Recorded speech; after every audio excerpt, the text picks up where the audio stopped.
Ok, donc on attaque la dernière partie, alignement ici. Hop, on y va. On va sur alignement là. Hop, hop. On descend jusqu'à le début de la leçon et vous allez voir que ça va être assez rapide. Donc qu'est-ce qu'on a ici? On a un conteneur avec columns et une colonne à l'intérieur avec cette couleur turquoise. Cette colonne-là, elle prend donc 100 pixels de haut.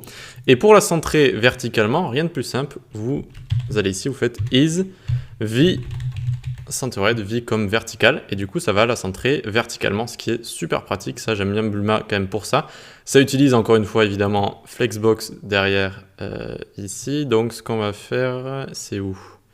V centered, voilà, ici regardez, hop, la classe elle est là. Align items center, c'est-à-dire que ça va centrer sur l'axe des Y, l'axe de haut en bas, hop, ça va centrer au milieu. Et on peut également faire ça donc sur l'axe des X, de gauche à droite, donc pour centrer ici horizontalement.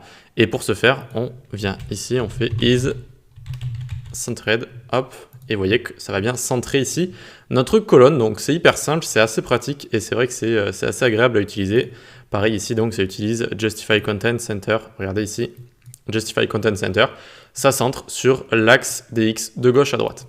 Voilà, donc écoutez, je suis content si vous avez tout compris, c'est bien, vous pouvez maintenant disposer facilement des éléments sur une page et les disposer aussi de manière responsive, donc c'est plutôt sympa, c'est une bonne avancée.